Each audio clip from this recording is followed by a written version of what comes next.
Bonjour à tous. L'histoire d'aujourd'hui s'intitule Léa, le petit chat.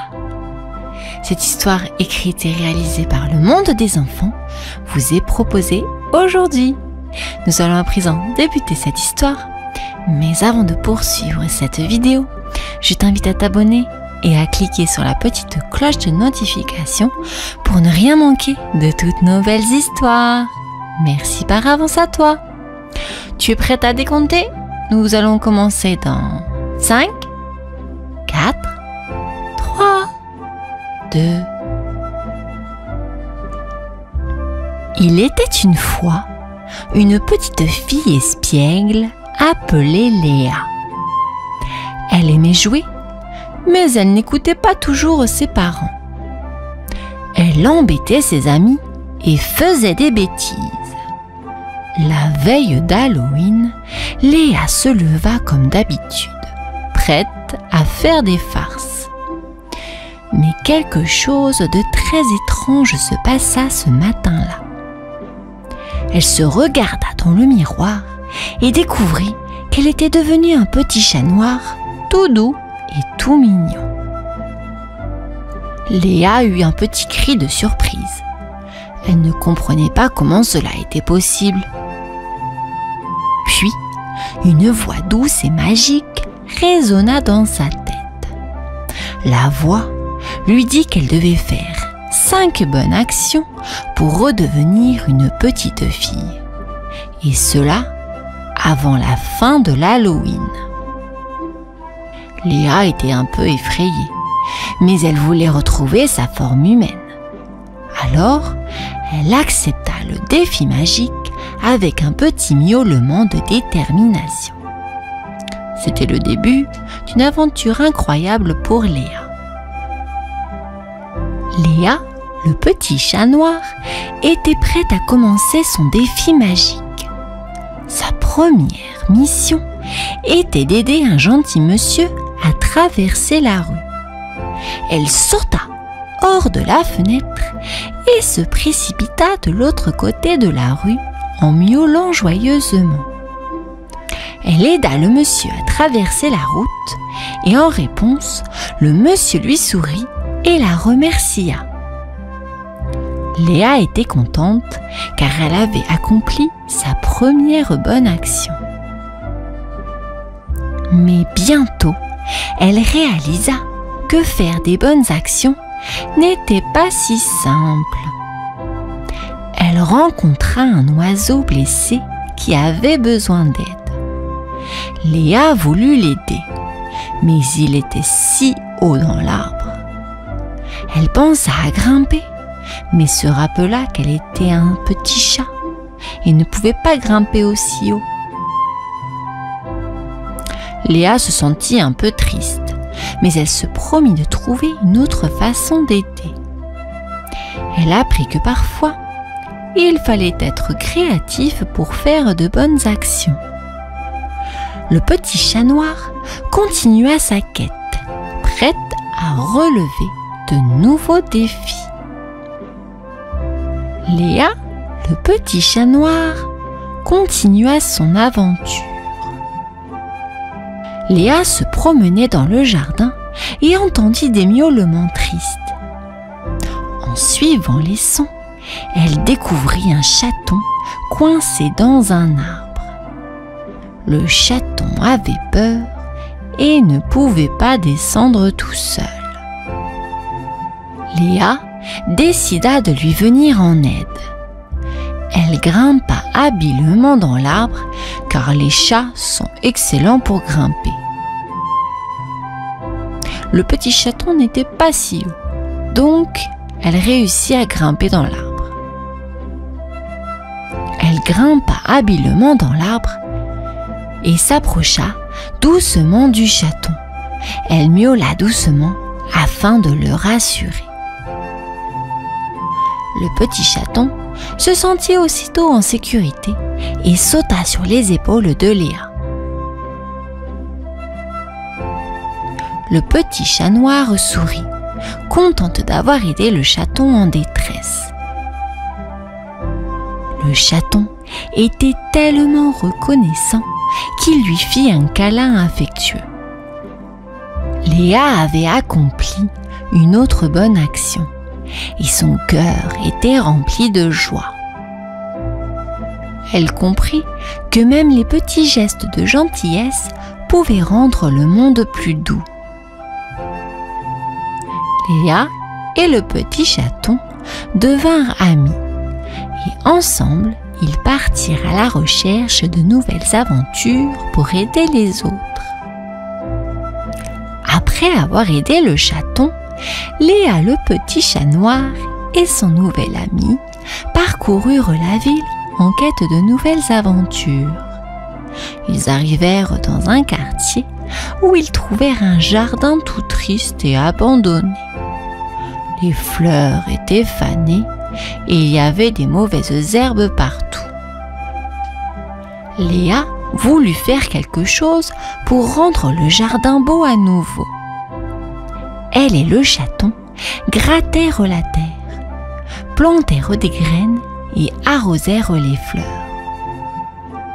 Ils désherbèrent et tout d'un coup, le jardin se transforma en un endroit magique rempli de couleurs et de parfums délicieux.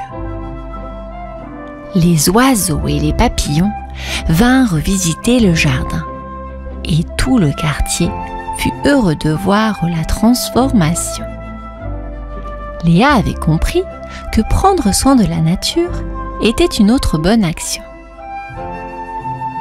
Fatiguée, elle se coucha dans l'herbe fraîche avec le chaton, émerveillée par la beauté qu'ils avaient créée. Les deux amis savaient maintenant que chaque geste de gentillesse pouvait rendre le monde plus merveilleux. Léa, le petit chat noir, autrefois une petite fille, et son ami chaton continuèrent leur voyage. Ils arrivèrent dans un endroit où il y avait des gens qui n'avaient pas de maison pour vivre. Ces gens étaient tristes et avaient faim. Léa voulut les aider. Elle alla dans un magasin et demanda aux gentils commerçants de la nourriture pour les gens sans abri. Le commerçant donna un gros sac rempli de sandwichs, de fruits et de bouteilles d'eau. Léa et le chaton distribuèrent la nourriture aux gens sans abri. Les visages des gens s'illuminèrent de sourires et de gratitude. Léa comprit que la générosité était une autre bonne action. Elle se sentait tellement bien en aidant les gens dans le besoin. Elle comprit que même si on est petit, on peut faire de grandes choses pour aider les autres. Elle prit le chaton par la patte, prêt à vivre de nouvelles aventures et à faire d'autres bonnes actions pour rendre le monde meilleur. Léa, le petit chat noir, toujours affublé de son ami chaton, se rapprochait de sa 5e et dernière bonne action. En se promenant dans le quartier, ils arrivèrent devant la maison de Léa. Elle savait que c'était le moment de se réconcilier avec ses parents. Léa entra dans la maison, sautant sur le canapé pour attirer l'attention de ses parents. Léa miaula doucement pour s'excuser de toutes les bêtises qu'elle avait faites. Ses parents la prirent dans leurs bras et Léa comprit à quel point sa famille était importante. Ils décidèrent de préparer la fête d'Halloween tous ensemble. Léa et le chaton aidèrent à décorer la maison, à cuisiner des friandises et à choisir des costumes effrayants. Léa se rendit compte qu'être gentil avec sa famille était aussi une bonne action. À minuit, le soir d'Halloween, Léa entendit un bruit magique. Et à nouveau, elle se transforma en petite fille. Elle était de retour à sa forme humaine. Aussitôt, Léa chercha ses parents pour leur raconter ce qui s'était passé. En apprenant toutes les bonnes actions qu'elle avait faites, ses parents étaient fiers d'elle et Léa était heureuse d'avoir accompli son défi magique. Elle avait compris que la gentillesse, la compassion et le respect envers les autres étaient les choses les plus importantes au monde. Léa était devenue une meilleure personne, prête à partager son amour avec tous. Elle savait que chaque petit geste de bonté pouvait rendre le monde plus merveilleux, et elle se prépara pour une vie pleine de bonnes actions.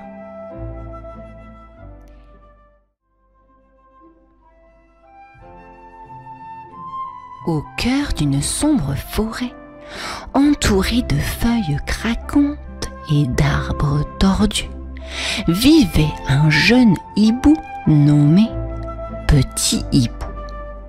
Chaque nuit, il regardait les étoiles depuis son perchoir, rêvant de devenir le hibou le plus fort et le plus puissant de tous.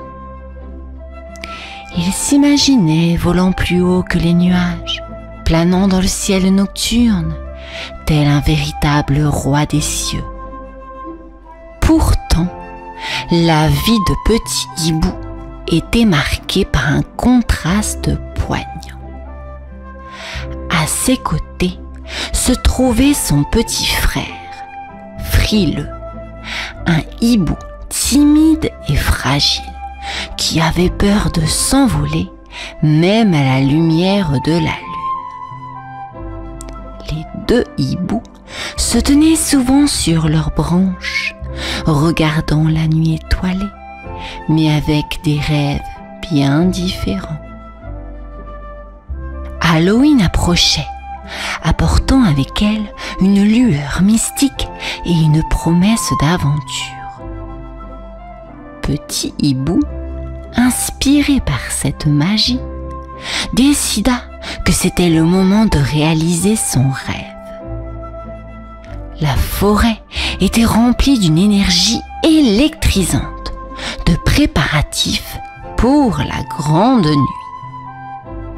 C'était l'occasion parfaite pour commencer son voyage vers la citrouille magique légendaire qui, disait-on, exauçait un vœu à minuit d'Halloween.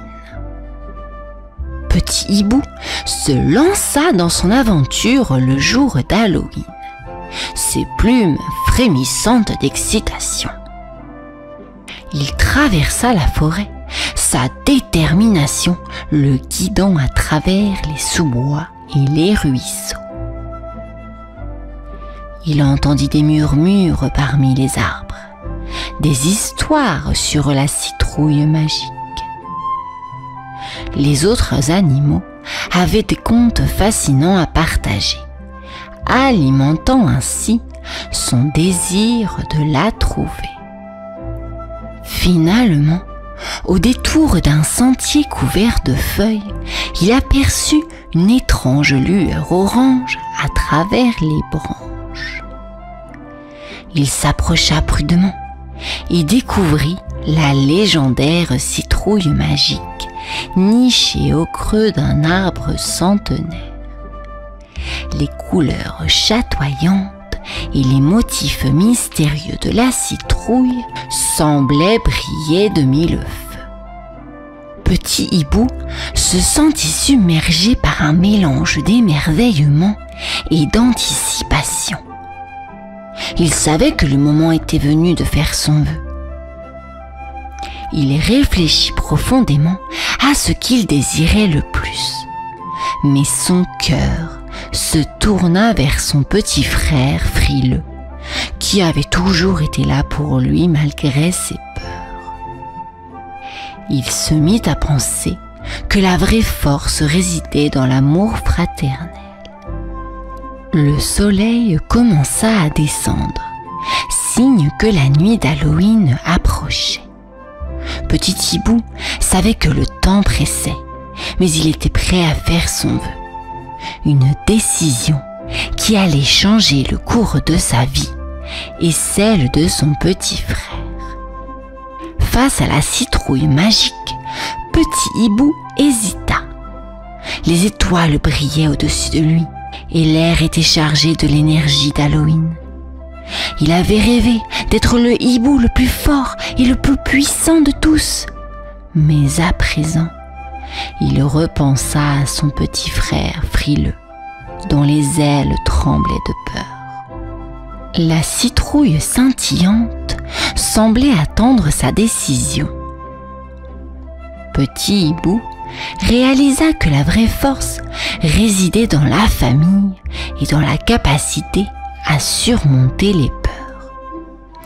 Il se souvint des moments où il avait soutenu Frileux, le rassurant lors des orages ou le protégeant des prédateurs. Finalement, le choix de son vœu devint clair. Il demanda à la citrouille magique de rendre son petit frère plus fort et plus courageux, de remplir son cœur de confiance.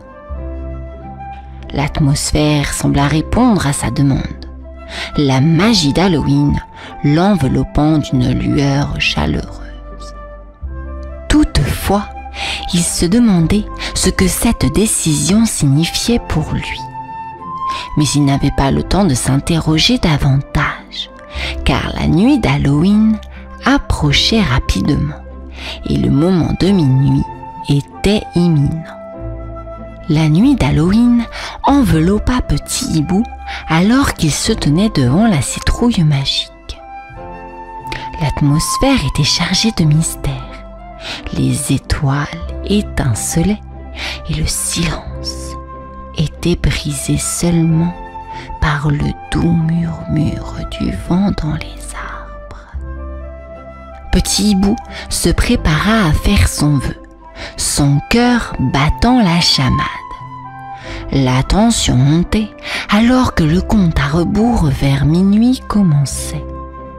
Il regarda les aiguilles de la montre tourner lentement, son vœu pesant lourdement sur son esprit.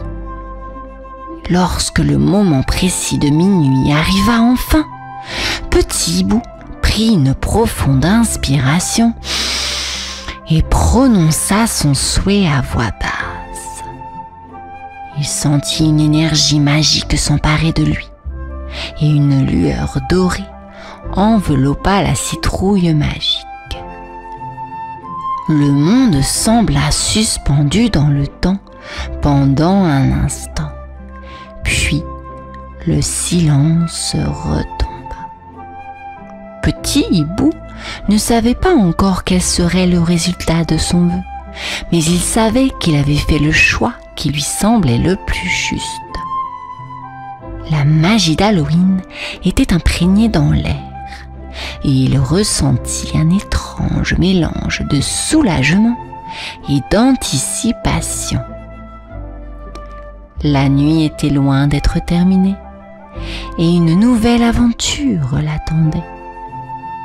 Petit Hibou se sentit différent, plus fort et plus puissant qu'il ne l'avait jamais été.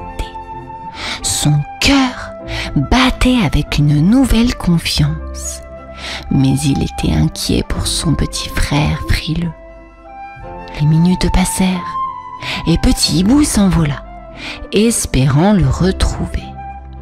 Lorsqu'il atteignit leur branche habituelle, il fut surpris de trouver Frileux déjà perché, les ailes déployées.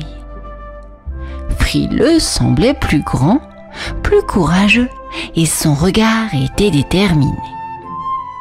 Ils s'observèrent un instant, comprenant tous les deux que le vœu de Petit Hibou avait été exaucé, mais pas seulement pour lui. Ils déployèrent leurs ailes et s'envolèrent ensemble dans le ciel d'Halloween, traversant les étoiles scintillantes. La nuit était belle, le vent caressant leurs plumes et l'aventure les appelant. Ils étaient désormais unis par une force nouvelle, prêts à vivre des expériences extraordinaires ensemble. Petit Hibou et Frileux planèrent dans le ciel d'Halloween, leurs ailes synchronisées et leur cœur léger. Ils avaient surmonté leur peur et étaient unis par une force nouvellement acquise. Leurs cris joyeux se mêlaient au murmure du vent et ils se sentaient en parfaite harmonie avec la nuit. Ils explorèrent le ciel étoilé, passant à travers des nuages évanescents et frôlant les cimes des arbres. Les étoiles brillaient plus fort, comme si elles célébraient leur aventure. Petit Hibou réalisa que la véritable magie d'Halloween était le pouvoir de l'amour, mais aussi de la confiance et du partage. La forêt s'illuminait de lanternes et les rires des autres animaux résonnaient dans l'air. Petit Hibou et Frileux rejoignirent la fête, où tous les animaux se réunirent pour célébrer cette nuit mémorable. Ils partagèrent des histoires d'aventure, de vœux et d'amitié. La nuit se termina dans une explosion de feux d'artifice, illuminant la forêt et le ciel. Petit Hibou et Frileux se blottirent sur leurs branches, épuisés mais heureux. Ils savaient que leur lien fraternel les rendait plus forts que jamais, et ils attendaient déjà avec impatience les aventures à venir dans les cieux.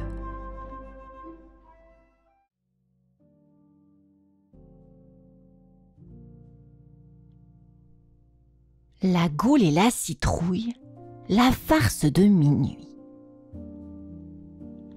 Le soir d'Halloween approchait et le jardin de Phoebe et Brandon ressemblait déjà à un petit royaume enchanté. Des guirlandes d'araignées en papier pendaient aux branches, des lanternes en forme de fantômes brillaient doucement et une odeur de feuilles sèches se mêlait au parfum du chocolat chaud posé sur la table du porche. Phoebe serrait son écharpe orange contre son cou. Ses yeux pétillaient d'excitation. Brandon, lui, portait un vieux chapeau de sorcier beaucoup trop grand qui glissait sans cesse sur son nez. « Viens !» dit Phoebe en tirant son frère par la manche. « On doit sculpter la grande citrouille !» Au fond du jardin, une énorme citrouille trônait, ronde comme la lune d'automne. Sa peau orange semblait presque luire dans la pénombre. Pourtant, ni leur maman, ni leur papa ne se souvenaient l'avoir achetée. Brandon posa la main dessus. Elle était glaciale, comme si elle avait passé la nuit dans un congélateur. Il frissonna.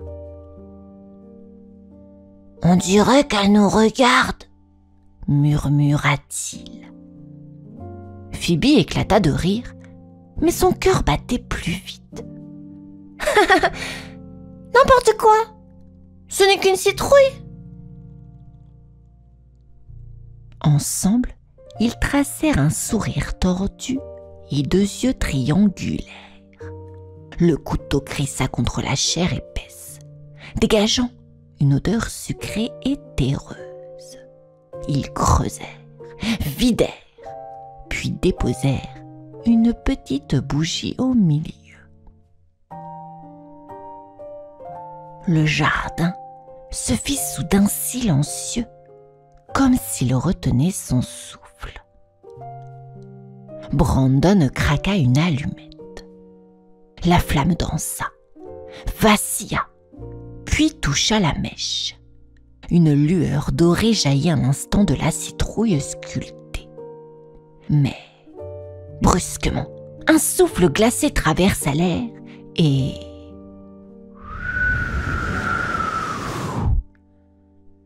la flamme s'éteignit aussitôt. Phoebe sursauta. « Tu as soufflé dessus ?»« Pas du tout !» répondit Brandon, les yeux écarquillés. Un frisson parcourut le jardin. La citrouille, immobile, semblait sourire plus largement qu'avant. Phoebe et Brandon reculèrent d'un pas. Le vent s'était calmé. Pourtant, la bougie s'était éteinte toute seule. Le jardin, baigné d'ombre, semblait observer les deux enfants. Phoebe se mordit à la lèvre. « On réessaye ?» dit-elle d'une voix un peu tremblante.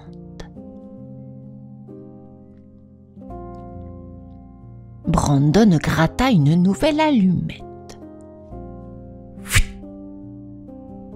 Une flamme minuscule apparut et illumina son visage inquiet.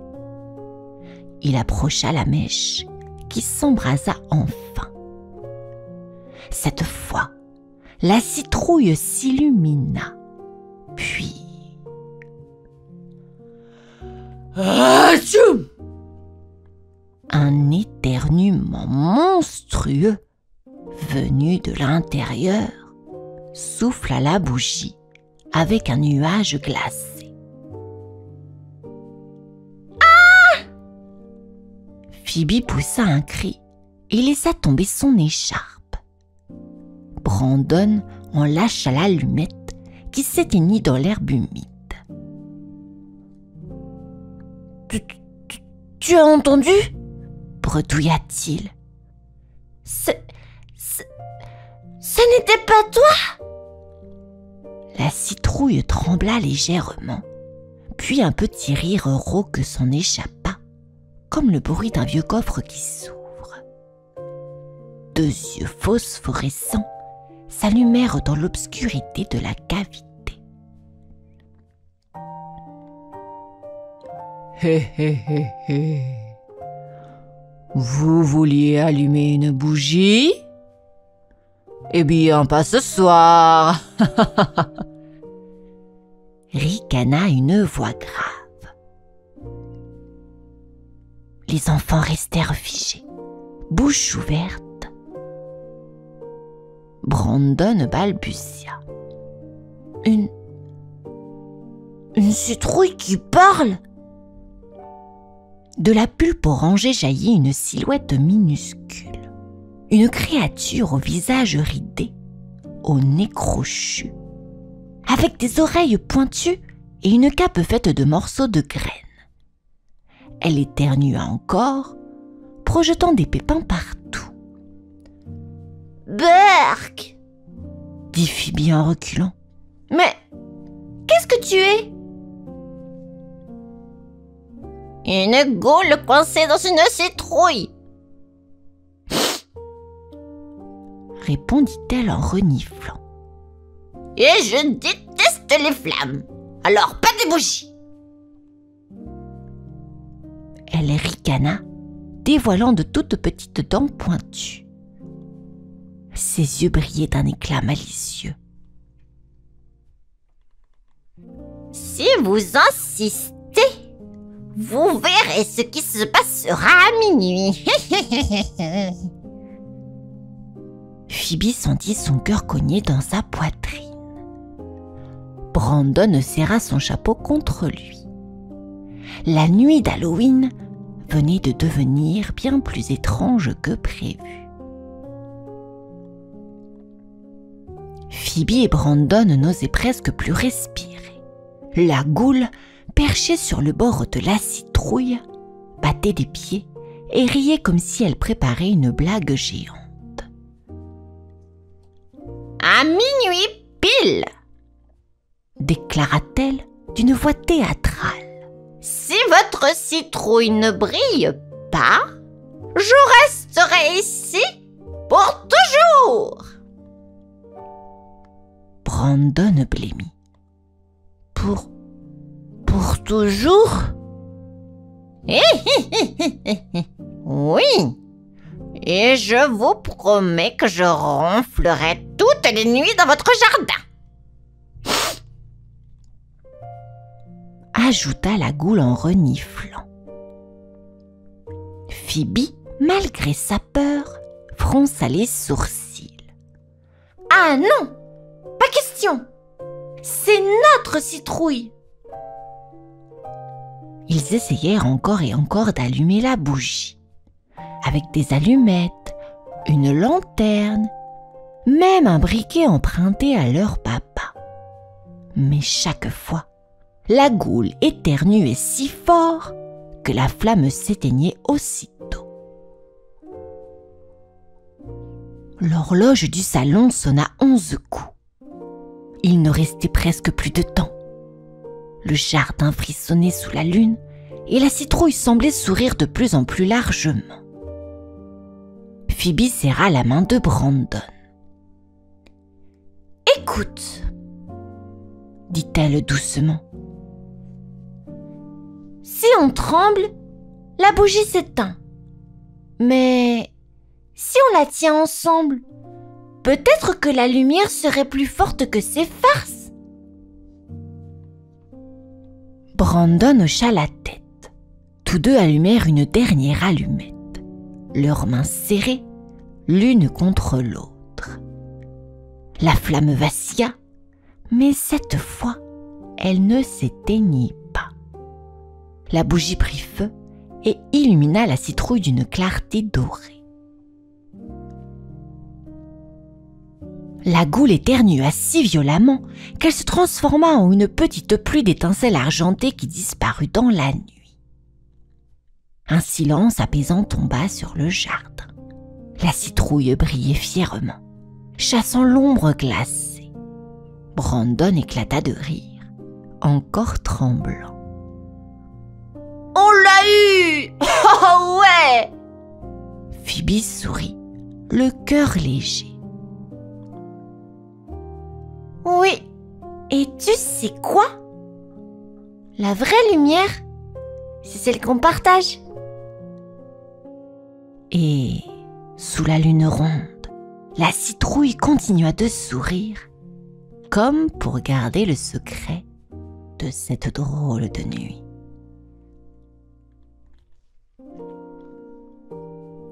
Fin. Histoire suivante. Le vampire et les lutins. L'école des bonbons. Le soleil d'automne s'était couché derrière les collines et une lueur orangée caressait encore les toits du village. Dans une clairière bordée de grands chênes, une drôle d'école venait d'ouvrir ses portes. Les murs, faits de biscuits croustillants, brillaient de sucre glace. Le toit, couvert de guimauve, embaumait le miel et la cannelle. C'était l'œuvre de Davy et de sa troupe de lutins. Les petits êtres, coiffés de bonnets colorés, couraient partout avec des chaudrons fumants, des cuillères géantes et des sacs de sucre étincelants. Chaque recoin de la salle brillait de couleurs vives, des pastilles en arc-en-ciel parsemaient le sol et les vitraux étaient décorés de sucre d'orge. Phoebe, une fillette du village, poussa la porte en bois recouverte de chocolat fondu. Ses yeux s'écarquillèrent. « Oh, ça sent comme un rêve !» murmura-t-elle. Brandon, son frère, renifla bruyamment et rit. « Oh, on va apprendre à faire des bonbons. Tu te rends compte? Des vrais bonbons magiques !» Davy, le lutin-chef, se hissa sur un tabouret et agita une cloche en sucre. « Bienvenue, chers enfants! Ici, vous apprendrez l'art délicat des sucreries. Chocolat, caramel, nougat, tout est possible, tant que vos cœurs restent joyeux. Les chaudrons se mirent à bouillir seuls, libérant des parfums de vanille et de fraises. Des cuillères se mirent à tourner comme par magie. Les enfants riaient, les lutins chantaient. L'air vibrait de douceur et de promesses sucrées. Mais, au fond de la clairière, une ombre s'étira entre les troncs. Une silhouette mince, vêtue d'un manteau sombre, avançait sans bruit. 2 yeux pâles brillaient dans la nuit naissante. Phoebe frissonna, sans savoir pourquoi. Brandon, lui, continua de rire. Et, quand la grande porte se referma, un souffle glacé traversa la salle parfumée.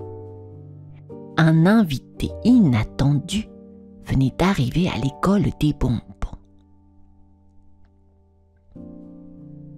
La grande porte de l'école des bonbons s'ouvrit dans un grincement long et grave. Une silhouette se dessina dans l'encadrement. C'était un homme grand et pâle, drapé d'un manteau noir qui effleurait le sol comme une traîne de fumée. Ses yeux luisaient d'un éclat étrange, ni tout à fait bleu, ni tout à fait gris. Davy s'avança d'un pas prudent, son bonnet rouge légèrement de travers. « Bienvenue, monsieur. Qui êtes-vous » L'homme s'inclina, ses lèvres étirées en un sourire qui laissait apparaître 2 canines trop longues.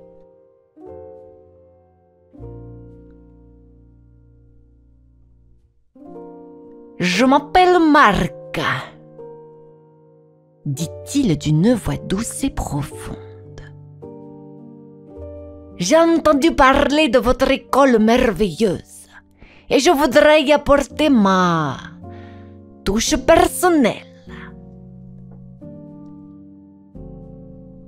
Les lutins s'échangèrent des regards inquiets.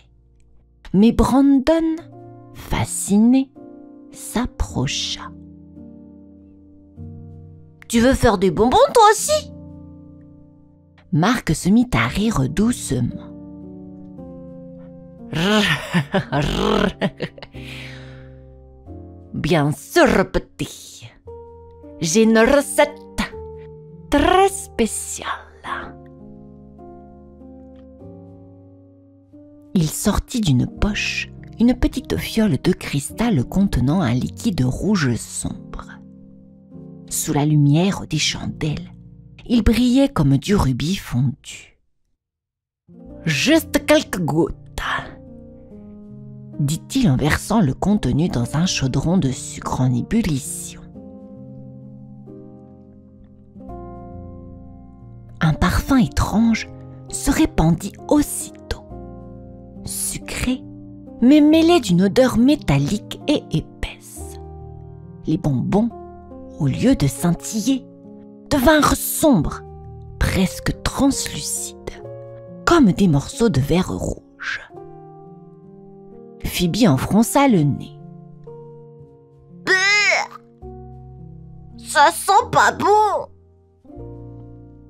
Davy s'approcha du chaudron, inquiet. « Mais ce n'est pas du sucre.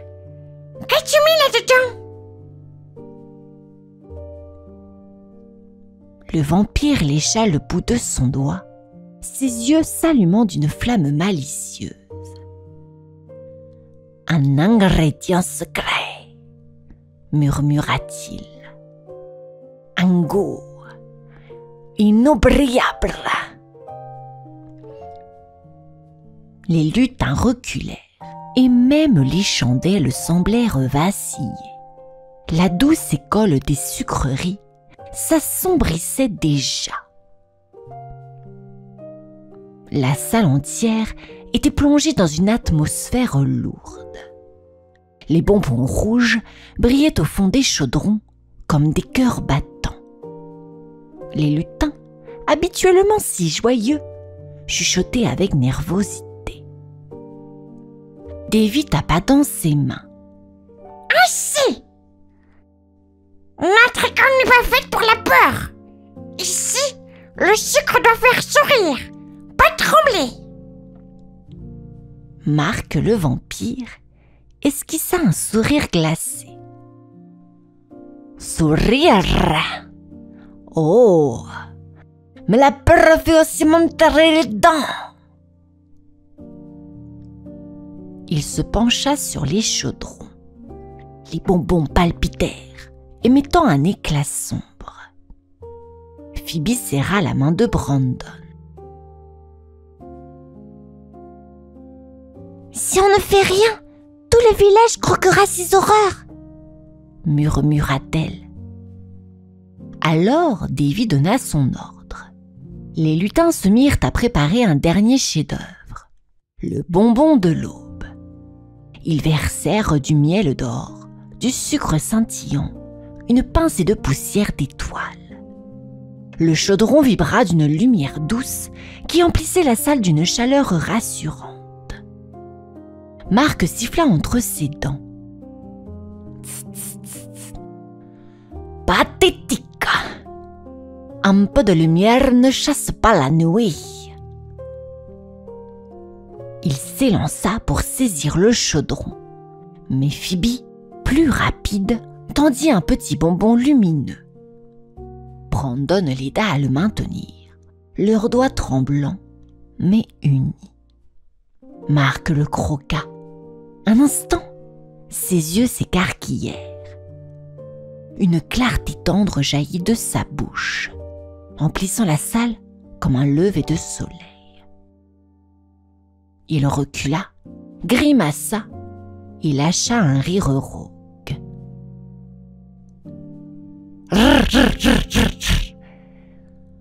Croyez m'avoir chassé. La douceur ne fait que retarder la soif. Et, dans un nuage de chauves-souris noires, il disparut, laissant flotter un parfum mêlé de framboises et de fers. Les enfants applaudirent, les lutins dansèrent. La menace semblait écartée. Pourtant, au fond de la classe, parmi les bonbons rouges abandonnés, l'un d'eux pulsa encore, faiblement, comme s'il respirait. Phoebe s'en approcha, hésita à le toucher, puis recula, un frisson le long du dos. Le silence retomba, doux mais fragile. Dans la nuit d'Halloween, chacun savait qu'une ombre, quelque part, attendait son heure. Cette deuxième histoire est maintenant terminée, les enfants. Je vous invite à la dernière et troisième histoire, qui s'intitule « La sorcière et la baguette magique, le gâteau raté ». Dans une petite chaumière au bord de la forêt, la sorcière Carly s'agitait déjà depuis le matin. Ses cheveux noirs en bataille sentaient la vanille et ses doigts étaient tachés de chocolat. Aujourd'hui, elle voulait préparer la plus belle bûche d'Halloween jamais vue. Roulée, sucrée, décorée de chauves-souris en pâte d'amande et de petites étoiles en sucre scintillant. Sa cuisine ressemblait à un drôle de laboratoire. Un chaudron fumait dans un coin, un vieux grimoire de recettes reposait sur la table et des araignées tricotaient des fils de sucre entre les casseroles. Carly chantonnait. Farine, lait, cacao, un sang magique et hop, au fourneau. Elle brandit sa baguette magique. Une fine branche de houx décorée d'une petite citrouille en cristal. Avec un geste élégant, elle récita une formule. Crousti, crosta, crème et cacao, transforme-toi en gâteau. Mais au lieu d'une pâte onctueuse, le mélange se mit à bouillonner et à s'étirer. Bloc, bloc. La farine se changea en poudre scintillante, le chocolat en longues ficelles noires et toute la pâte se transforma en une masse gluante qui rebondissait comme de chewing-gum. Carly fronça les sourcils. Oh non! C'est encore raté! Elle essaya d'attraper la cuillère en bois, mais elle resta collée à la pâte. Quand elle tira dessus, la moitié de la table vint avec. Un courant d'air fit claquer la fenêtre. La lueur de la lune entra dans la cuisine et se refléta sur la pâte collante qui s'étirait de plus en plus. Carly sentit une petite inquiétude lui serrer le ventre. Elle avait voulu accélérer la recette, mais la magie semblait lui jouer un drôle de tour. Et, dans un coin de la pièce, un rire discret résonna, comme si quelqu'un observait déjà son gâteau raté. Qu'est-ce que tu fabriques encore, Carly? La voix venait du plafond ou peut-être du mur. Carly sursauta et fit tomber sa baguette dans la pâte gluante. Une silhouette translucide se dessina dans la pénombre. C'était Wilson, le vieux fantôme farceur qui adorait rôder dans sa cuisine. « Wilson !» s'exclama Carly. « Tu ne pourrais pas entrer par la porte comme tout le monde !» Le fantôme éclata de rire. Allons, une entrée discrète, ce n'est pas mon style.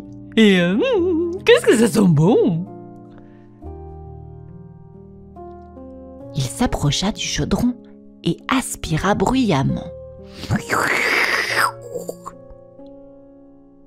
Mais à peine sa tête fantomatique frôla la pâte, un jet collant jaillit et splash l'attrapa en plein vent. En un instant, Wilson fut aspiré contre le plafond, gigotant comme un vieux drap accroché à une corde à linge. Mais qu'est-ce que c'est? Descends-moi de là! Cria-t-il en battant des bras. Carly leva les yeux, paniquée.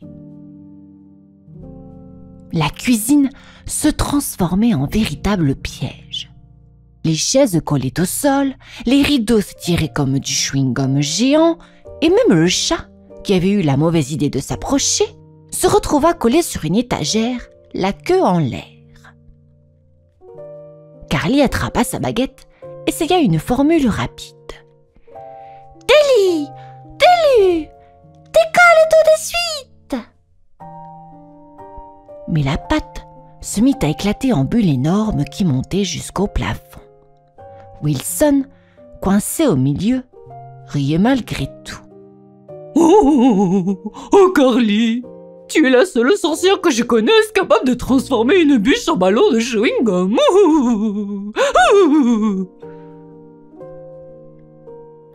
Elle serra les dents. « Ce n'est pas drôle! Si je ne répare pas ça avant minuit, toute la maison restera collée pour toujours !» Wilson se balança doucement, le sourire aux lèvres. Alors, mes chers, il va falloir être inventive.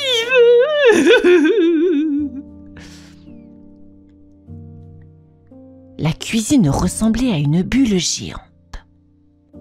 Des fils de pâte rose s'étiraient d'un coin à l'autre, collant les chaises au mur, les casseroles au plafond, et Wilson flottait toujours, prisonnier comme une chauve-souris enroulée dans son propre drap.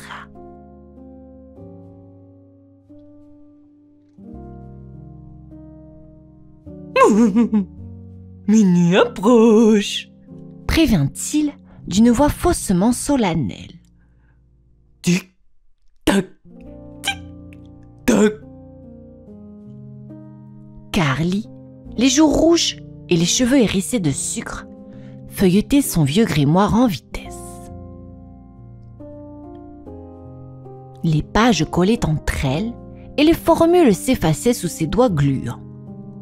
Finalement, ses yeux tombèrent sur une note griffonnée par une vieille tante sorcière.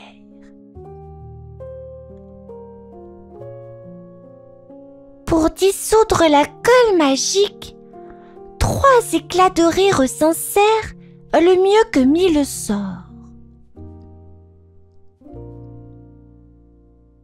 Carly leva les yeux vers Wilson. 3 rires? C'est tout? Wilson se tortilla, puis éclata d'un fou rire.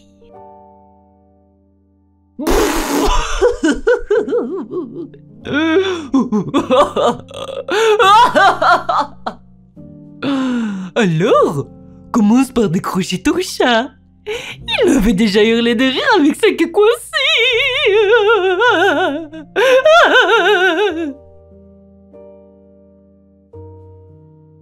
Carly tendit un bras, tira doucement et ploc!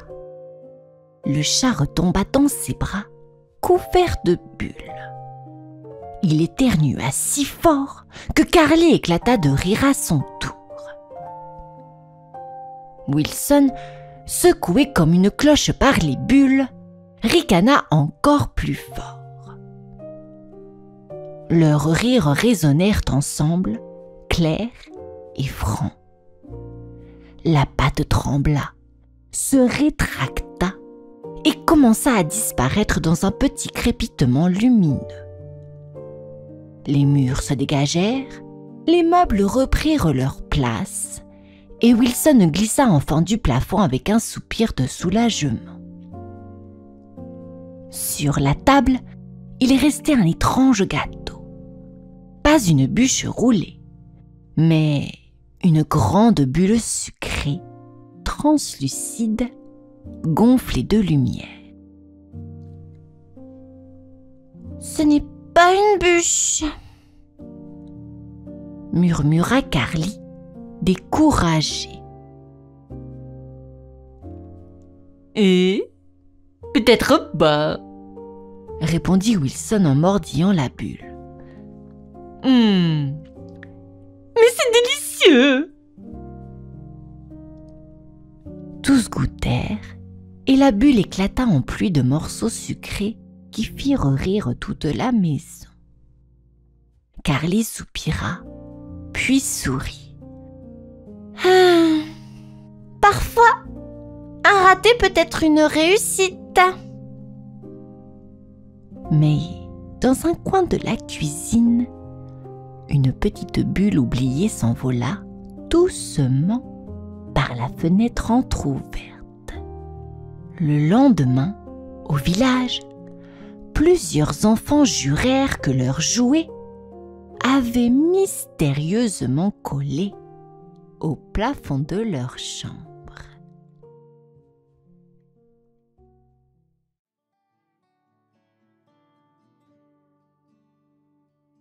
Il était une fois, sur les hauteurs solitaires d'une colline, où le vent gémissait comme un vieil harmonium, une citrouille si énorme que même les corbeaux hésitaient à se poser dessus, de peur qu'elle ne roule dans la vallée. Cette citrouille semblait vivante. Ses flancs luisants respiraient au clair de lune, et parfois, dans le silence, on l'entendait gargouiller comme un ventre trop plein de soupe. Or, tout en haut de la montagne, vivait le Grinch, qui n'aimait rien, ni les enfants, ni leurs rires, et encore moins leur fête. Noël l'avait déjà tourmenté, et voici qu'Halloween approchait avec ses lanternes joyeuses, ses bonbons et ses chansons tapageuses.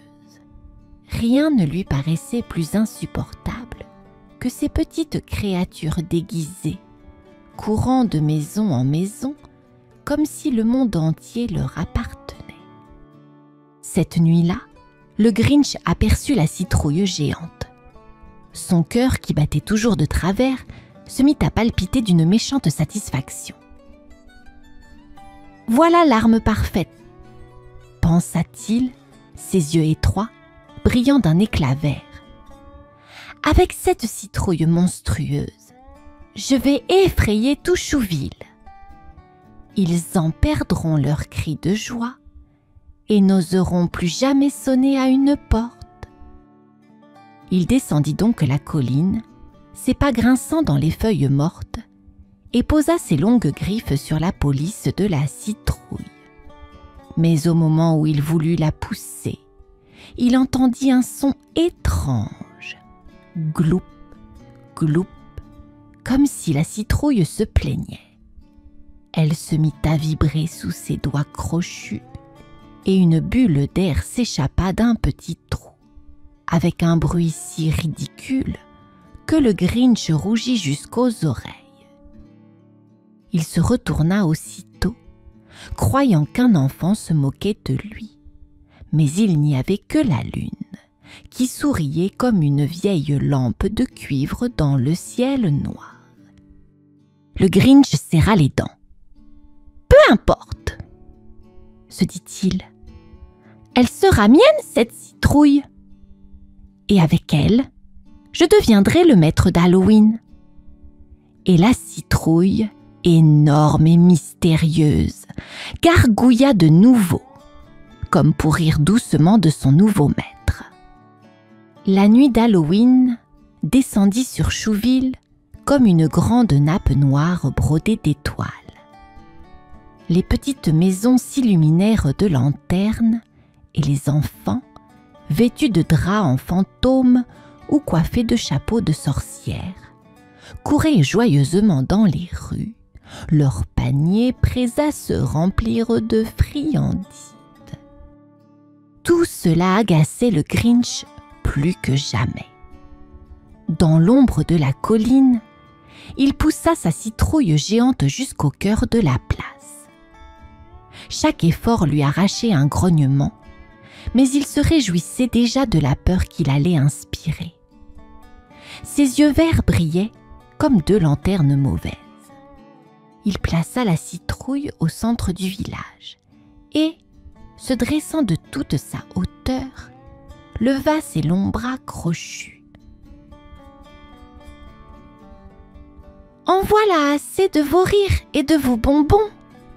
cria-t-il d'une voix caverneuse. Voyez la terreur d'Halloween.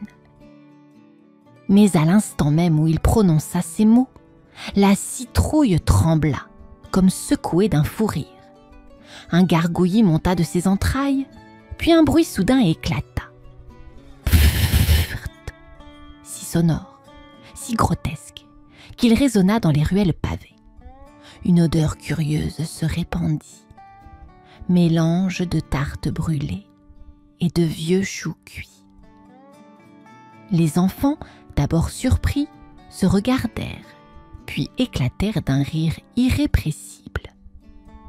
La citrouille, elle a pété, s'écria un petit vampire en se tenant le ventre. Encore, encore, ajouta une fée en battant des ailes de papier. Le Grinch, lui, demeura figé. Ses oreilles rougirent, son nez se tordit de honte. Ce devait être son triomphe. Et voilà que sa grande arme devenait la risée du village. Mais la citrouille, comme pour se moquer davantage, recommença. Un second paix, plus long, qui fit s'envoler les chapeaux de sorcière et fit trembler les vitres des maisons. Les enfants tombaient par terre, pris de fou rire incontrôlable. La lune, haute dans le ciel, semblait sourire d'un éclat d'argent, comme une vieille grand-mère qui observe malicieusement une farce qu'elle seule comprenait. Et le Grinch, couvert de honte, jura qu'il reprendrait le contrôle de cette citrouille, même si elle riait de lui à chaque souffle. Le Grinch, humilié par les éclats de rire, décida qu'il fallait reprendre sa dignité perdue. Une citrouille qui ose se moquer de lui. Quelle insolence! Il sortit de sa poche un vieux couteau, aussi tordu que sa propre âme, et s'approcha du fruit rebelle. « Puisque tu refuses d'obéir, grogna-t-il, je vais te creuser, et ton visage sera plus effrayant que 1000 cauchemars réunis. » La citrouille, brillante sous la lune, sembla retenir son souffle, mais au premier coup de lame, elle répliqua. Un bruit étrange s'échappa de sa chair. Brrr, brrr! Un son si ridicule qu'il résonna comme une trompette cassée. De la pulpe éclaboussa le Grinch, parfumé d'une odeur de soupe tiède. Les enfants, toujours rassemblés autour de la place, éclatèrent de rire à nouveau. Une sorcière déguisée glissa à terre tant elle riait. Un fantôme en drap blanc se tordait, roulant sur les pavés. Rouge de colère, le Grinch frappa encore. Mais chaque entaille provoquait un nouveau concert. Tantôt un couinement de souris, tantôt le grincement d'une vieille porte, tantôt un long soupir comme celui d'un vent paresseux. La citrouille ne cessait de chanter sa moquerie. Alors, phénomène étrange, les vitres des maisons se mirent à vibrer. Les balais accrochés aux portes sautillaient comme s'ils dansaient. Et même la fontaine au milieu de la place gargouillait en cadence. Toute la ville semblait rire avec la citrouille. Le Grinch, couvert de pulpe orange, ses longs poils collés à son visage, se sentit plus petit qu'un ver de terre sous la pluie. Pourtant, une étincelle de crainte passa dans son regard. Car cette citrouille n'était plus un simple fruit, mais une créature capricieuse, dotée d'une volonté propre. Et tandis qu'il reculait, tremblant et furieux, la citrouille laissa échapper un dernier souffle sonore, comme un rire triomphal qui monta jusqu'aux étoiles. Le Grinch, ruisselant de pulpe et de honte, ne pouvait accepter d'être tourné en ridicule par un simple légume. Ses yeux brillaient d'une lueur mauvaise et son cœur battait comme un tambour mal accordé. « Assez !» cria-t-il d'une voix qui résonna dans toute la place. « Je dompterai cette citrouille, fût-elle possédée par 1000 démons. » Et, d'un bond maladroit, il grimpa sur la rondeur orange, glissant sur la pulpe luisante, agrippant la tige comme un cavalier s'agrippe aux rênes d'un cheval fougueux. Alors, la citrouille vibra. Une première secousse souleva le Grinch de quelques pouces, comme une grenouille sur son nénuphar. Puis, une seconde, plus forte, fit claquer ses longues oreilles contre son crâne. Et soudain, elle éclata d'un grondement sonore, une salve de pets tonitruants qui résonnèrent comme des tambours de guerre. Propulsé dans les airs, le Grinch s'envola tel un sac de chiffon mal cousu. Ses bras s'agitaient en moulinets ridicules, sa bouche se tordait dans un cri muet, et ses jambes battaient comme 2 branches emportées par le vent. Il retomba lourdement au milieu de la place, couvert d'éclats oranges, dégageant une odeur si étrange que même les chiens errants reculèrent, la queue basse. La citrouille quant à elle, roulait d'elle-même, pétaradant à chaque bond, comme si elle riait de sa propre farce. Les vitres des maisons tintaient, les lampions d'Halloween oscillaient comme des clochettes moqueuses, et les enfants, incapables de résister, chantaient en chœur. « Vive le Grinch citrouille! Vive le roi d'épée !» Le Grinch, effondré, couvrit son visage de ses longues griffes. Jamais, non jamais, il n'avait connu pareille humiliation. Et pourtant, au fond de lui, une peur nouvelle s'installait. Et si cette citrouille n'était pas seulement une plaisanterie du hasard? Et si elle possédait une âme espiègle plus forte que la sienne? La lune, haute et paisible, éclairait la scène comme une vieille conteuse, témoin silencieuse de cette bataille absurde entre l'orgueil et la farce. La nuit s'étendit sur Chouville, claire et brillante, comme si chaque étoile avait allumé une petite lampe au-dessus du village. Mais ce ne fut pas le scintillement du ciel qui retint l'attention des habitants. C'était le vacarme tonitruant de la citrouille géante qui roulait d'elle-même dans les rues pavées.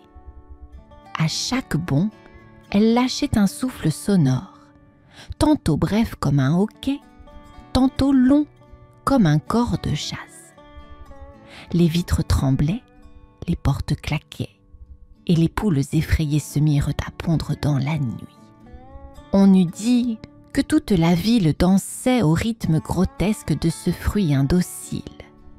Les fantômes, sortis de leur cachette, se tordèrent de rire et oubliaient d'effrayer. Les sorcières, chancelant sur leurs balais, manquèrent de tomber, tant leurs épaules étaient secouées par le fou rire. Même les vieux épouvantails des champs, qui n'avaient jamais bougé d'un brin de paille, semblaient pencher la tête pour écouter cette symphonie de paix.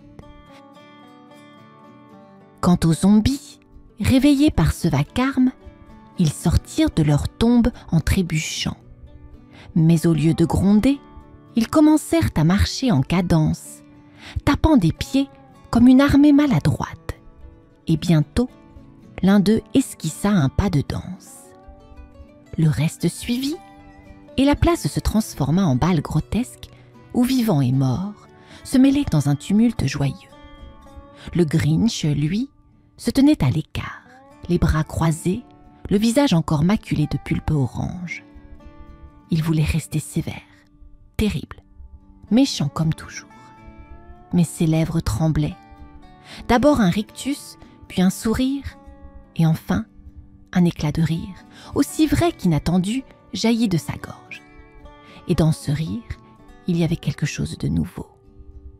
Non plus la moquerie ou la méchanceté, mais la surprise enfantine de découvrir que l'on peut être emporté malgré soi par la joie des autres. La citrouille, éclatant d'un dernier souffle sonore qui fit frissonner les étoiles, semblait l'applaudir. Lorsque l'aube se leva sur Chouville, elle trouva le village couvert d'éclats orange et parfumé d'une odeur étrange, mélange de sucre brûlé et de potage aux choux. Mais au lieu d'un désastre, c'était une fête. Les enfants dansaient encore autour de la citrouille géante. Les fantômes bâillaient de rire et les sorcières, épuisées, faisaient sécher leurs balais au soleil. Au centre de la place, couvert de pulpe et de pépins, se tenait le Grinch. Il avait voulu être le maître de la peur, mais le voilà devenu le bouffon d'Halloween. Et pourtant, chose singulière, nul ne se moquait de lui avec cruauté. Les enfants lui offrirent des morceaux de bonbons. Les sorcières l'invitaient à se joindre à leurs chansons. Et même les zombies frappèrent des mains pour le faire sourire encore. Alors, la citrouille, comme animée d'une volonté douce, se mit à rouler doucement jusqu'à lui. elle émit un dernier souffle sonore, ni trop fort ni trop faible, presque comme un soupir d'amitié. On aurait dit qu'elle lui parlait, d'une voix qu'on n'entend qu'avec le cœur. Il est parfois plus doux de faire rire que de faire peur. Le Grinch baissa la tête. Son cœur, qui battait autrefois de travers, semblait reprendre un rythme plus paisible. Lui qui n'avait jamais aimé les fêtes se retrouva, malgré lui, au centre d'une parade improvisée. Les enfants le hissèrent sur la citrouille et tous défilèrent dans les rues en chantant « Vive le Grinch citrouille, vive le roi des paix !» Et la lune, encore pâle dans le ciel du matin, souriait d'un air complice, comme une grand-mère qui connaît le secret des farces et des pardons. Ce fut ainsi que, sans l'avoir voulu, le Grinch devint non pas le maître de la peur, mais le roi joyeux d'un Halloween inoubliable. Et depuis ce jour, on raconte à Chouville qu'une citrouille peut rire aussi fort qu'un enfant.